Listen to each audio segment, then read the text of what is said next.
Segmen ini, referensi akan memberikan banyak informasi untuk Anda yang gemar akan menulis, khususnya menulis naskah film. Karena di segmen referensi berikut akan dihadirkan satu sosok penulis yang sudah banyak menelurkan karya berupa naskah film yang beberapa kali menghias layar bioskop.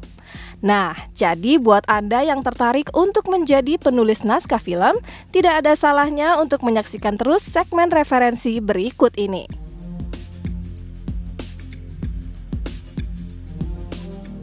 Namanya Syamsul Hadi. Dia adalah penulis dari beberapa film laris seperti Ruang, Pencarian Terakhir, Heartbreak.com. Menyebut namanya, Anda mungkin belum familiar ya. Wajar saja, karena memang nama penulis muda ini tidaklah setenar film-film yang ditulisnya. Tapi Anda jangan salah. Tanpa adanya buah pikiran dari penulis bertangan dingin ini, tentu judul-judul tersebut tidak akan hadir menghias belantika perfilman nasional. Sebagai seorang sutradara, pria yang akrab disapa Hadi ini merupakan sosok penulis yang terbilang spesial. Pasalnya, selain dalam bidang penulisan, dirinya juga piawai dalam hal fotografi dan sinematografi. Di samping itu, sebagai penulis naskah, ia memiliki kemampuan yang tidak bisa dikesampingkan. Karena tidak semua penulis, khususnya penulis skenario, mampu mentransformasikan berbagai ide ke dalam bentuk audio visual dengan setting khusus. Kira-kira seminggu yang lalu, Bu nitipkan sesuatu untuk kita buka bareng-bareng. Apa isinya?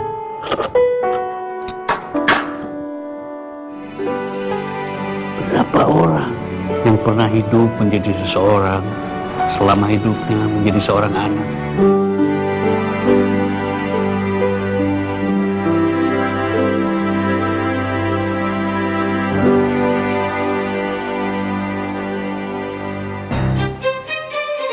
Seperti dalam film Ruang, di mana ia dituntut untuk bisa mengolah format drama romantis yang dibalut dengan detail setting ala tahun 1940-an.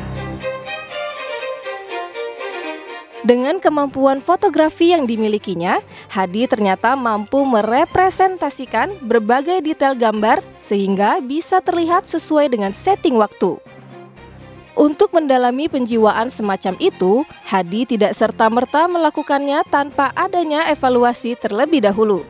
Hal yang sebenarnya wajib dilakukan oleh setiap penulis film adalah di mana sang penulis harus tahu detail dari apa yang ditulisnya. Ini tergambar dari film Pencarian Terakhir, di mana untuk menyelesaikan naskah film yang dibintangi oleh Lukman Sardi, Richa Novisa, Yama Carlos, dan juga Alex Abad ini, Hadi harus melakukan berbagai riset lewat Basarnas, Wanadri, dan para pendaki gunung sendiri. Selain riset, konon dirinya sampai disarankan untuk melakukan meditasi agar film yang menceritakan tentang hilangnya sekelompok pendaki gunung itu bisa berjalan mulus tanpa halangan. Sosok Syamsul Hadi memang merupakan satu dari sedikit penulis dengan kemampuan berimajinasi yang baik. Tak hanya menulis karya yang baik, karena naskah yang menjadi hasil karyanya pun tetap ia pertanggungjawabkan kalau tidak sesuai dengan apa yang diinginkannya. Itu pula yang ingin ia berikan di ongoing project-nya yang berjudul Argo 1000 Bulan. Nah, sebenarnya apa sih tips dan trik jitu dari seorang Syamsul Hadi untuk bisa menghasilkan karya yang bernilai moral dan juga estetika tinggi? Untuk mengetahuinya, yuk kita cari tahu lewat obrolan berikut ini. Yang paling penuh tantangan dari film-film yang pernah saya tulis adalah saya pernah menulis film judulnya Pencarian Terakhir. Waktu itu saya punya sahabat saya nih, Afandi Abdul Rahman itu, dia bilang nih, saya pengen bikin film tentang orang yang naik gunung. Dan orang itu hilang di gunung. Saya bilang sama Afandi Abdul Rahman, gimana kita bisa bikin cerita orang hilang naik gunung, kita aja nggak pernah naik gunung dan nggak pernah hilang di gunung. Afandi bilang begitu ke saya, terus saya bilang, Afandi, saya itu penulis yang selalu mengutamakan riset. Saya tanya-tanya tuh, saya datang ke Basarnas, saya datang ke Wanadri, saya ngobrol sama teman saya yang suka naik gunung. Banyak informasi yang saya dapat sampai akhirnya saya bilang ke Afandi, kita harus coba naik gunung sama-sama. Minimal kita bisa ngebayangin secara mood ambience ini seperti apa sih. Dan ada kejadian menarik pada saat saya menulis Pencarian Terakhir. Jadi semua yang saya tulis di Pencarian Terakhir adalah semua yang saya alamin. Jadi saya pernah ketika riset sama Fandi hilang di gunung. Karena hanya satu hal sepele sebenarnya. Kita pengen naik gunung, tapi waktu udah mepet. Nggak jadi naik gunung. Tapi Avandi bilang, kita minimal udah bisa nyampe puncak deh. Nah pada saat itu, hari sudah mau menjelang maghrib nih, kira-kira sekitar 3:30 sore deh. Padahal saya bawa semua perlengkapan. Saya bawa carrier 120 liter. Saya ingat teman saya bilang, lu jangan pernah naik gunung kalau seandainya lu nggak siap. Saya siapin semuanya. Nggak ngerti kenapa semuanya itu nggak kebawa. Jadi pada saat saya 3:30 sore naik ke atas gunung, ternyata keterusan. Sampai akhirnya kita kehilangan jalur dan hilang di gunung. Sampai baru turun itu sekitar jam 10:30 malam. Dan semua yang terjadi pada saat saya menulis Pencarian Terakhir adalah semua yang saya alami pada saat saya naik gunung, dan itu yang saya tuliskan. Dan pada saat film itu jadi, moodnya dapet. Kesimpulannya, ya saya mesti hati-hati juga kalau bicara gitu. Artinya, misalnya saya disuruh bikin film tentang orang yang meninggal mati suri, berarti maksud saya harus meninggal mati suri, kan nggak mungkin. Ngeri juga ya kalau misalnya seandainya semua yang saya jalanin, semua yang saya tulis, ternyata harus saya coba jalanin dulu gitu. Nah, pelajaran yang saya dapat, ya banyak ilmu yang kita bisa dapat dengan menulis lah. Dengan saya sering melakukan perjalanan, saya melihat banyak hal. Saya bisa bayangin gitu, indahnya matahari terbit di Indonesia Timur seperti apa. Indahnya matahari terbenam di Aceh seperti apa. Cita-cita saya cuma pengen bikin film yang menjadi hiburan buat keluarga. Nggak harus selalu film anak kecil. Nggak harus selalu film anak kecil. Tapi keluarga menonton itu bahagia. Jadi mereka nggak perlu pergi ke tempat yang jauh untuk melakukan rekreasi keluarga. Nah, saya sebagai filmmaker, sebagai penulis, saya pengen banget bikin cerita kayak gitu.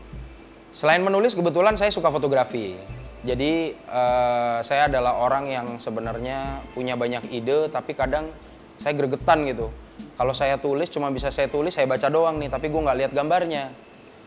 Akhirnya saya putuskan untuk, kalau gue seandainya bisa punya waktu lebih, gue akan jalan ke tempat titik yang mana gue belum pernah datang, dan gue akan datengin, dan itu saya jalanin. Saya pernah ke Kalimantan, saya pernah ke Flores, saya pernah ke Lapindo dan memotret di lumpur Lapindo selama sebulan dan berpuasa di sana. Waktu itu ayah saya bilang, lu ngapain datang ke Lapindo? Saya bilang, tsunami Aceh gue pengen datang nggak bisa. Tapi Lapindo gue pengen datang kebetulan karena deket.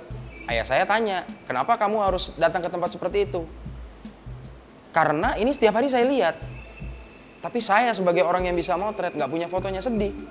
Minimal saya punya tanggung jawab moral. Kebetulan saya bisa memotret, kebetulan saya bisa bikin cerita, minimal saya sebagai orang yang bisa mendokumentasikan sesuatu punya gambarnya. Jadi ketika momen itu sudah saya ambil, nantinya anak saya juga bisa lihat bahwa ada seperti ini yang kamu nggak pernah lihat sebelum kamu lahir. Intinya sih sebenarnya sederhana. Bagaimana? Apakah Anda juga tertarik untuk menjadi seorang penulis agar senantiasa mampu menyelami dalamnya ruang imajinasi? Jangan sia-siakan bakat Anda bila Anda memang memiliki interest di dalamnya. Mulailah tuangkan apa yang ada di kepala Anda. Siapa tahu ada kesempatan menunggu Anda untuk menjadi sosok populer seperti Syamsul Hadi. Untuk Anda yang bermasalah dengan bulu-bulu halus di kulit, proses waxing mungkin menjadi salah satu jawabannya. Tapi jangan salah, pemilihan proses dan tempat melakukan waxing juga harus diperhatikan. Dan sesaat selepas jeda berikut, referensi akan menghadirkan salon wax yang bisa Anda jadikan referensi.